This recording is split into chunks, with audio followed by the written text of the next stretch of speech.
My name is Madeline Mayu, and this is going to be a screencast of my website that I created for my ELRC class at Louisiana State University. So in the future, I plan on being an special education teacher. So obviously my website would be geared towards them a little bit more. But there's also a good mix of some regular ed stuff in here as well. So we'll see that in a little bit. So on our first page, it's my welcome page.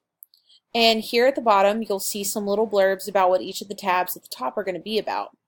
So there's my biography tab, resource tab, more information, the tech projects tab, and lastly, my educational tech blog and my contact information.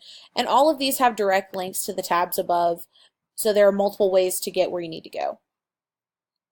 So our first one is going to be my biography tab.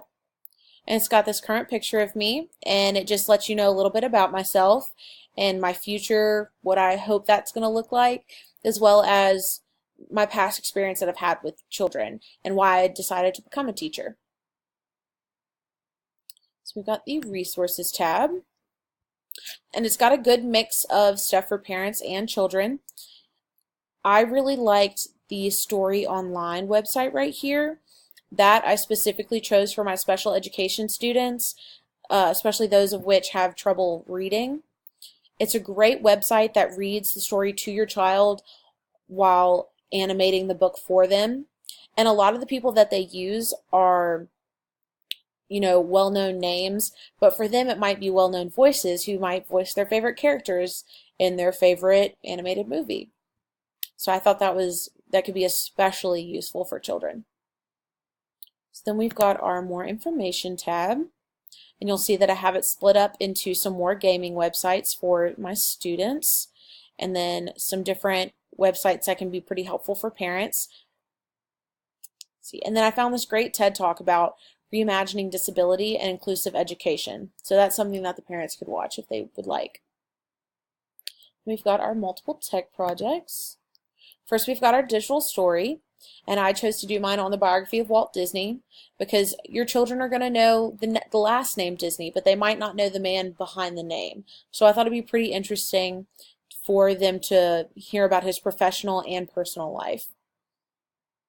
So then we've got the PLN and PLE. And at the top here, you'll see that I did the definitions of both of them, the personal learning environment, which is a PLE, and then personal learning network. And down here, it's a chart about PLNs, and you'll see on the left side the different categories. We've got blogs, curation tools, and microblogs. And next to that, we've got the definitions or the values, and a direct link to where I found that. And then we've got the examples of different types of each of the categories. And then lastly is my personal reflection on each of them. So I did a reflection on a teacher's blog, as well as a site called Diigo. It's a great curation site where you can collect all of your notes and stuff for your students and different articles and websites. And then lastly, the microblog, and everybody knows Twitter, so I did a reflection on that and how you can use that in the classroom. Let's see, we've got the mobile app. I decided to talk about Quizlet. And Quizlet is fantastic. I used it all throughout high school and even in junior high some when it came out. And now Quizlet is creating different types of games for studying so elementary students and teachers can incorporate it in the classroom. So we've got the overview, compatibility, so you can use it on your Android, your iPhone, or online if you don't have either. The price, so it shows that it's free, but they also have a premium option, but most people just use free, so because it works, it does the job. And this shows that for the iPhone and the Android, both of them don't take up a lot of room on your device, but if that is an issue, the website requires no space at all. And you can access your stuff wherever you want, and you can access it. These are direct links to the iTunes Store, Google Play, and a web link.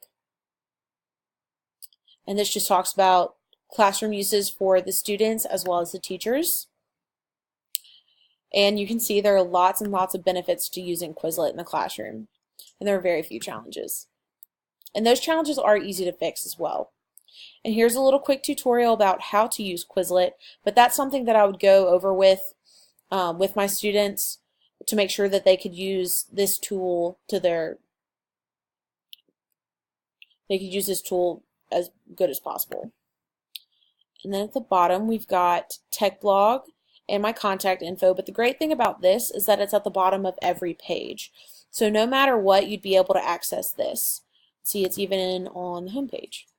So we'll go here to my TechBlog. You'll see Miss Mayu's Educational Tech Blog.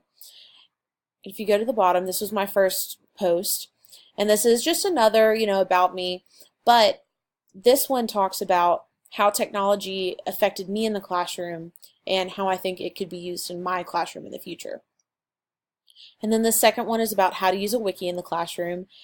And we researched the best ways that you could use it as a tool in your own classroom. And I found that using it as a study guide or creating concept wikis for lessons and stuff would be a great way for kids to collaborate on it, kind of like we did in our own wiki.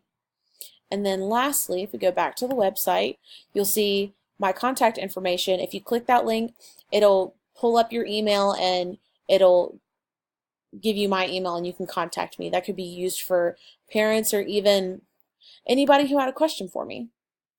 So that is it for my website. Thanks for watching.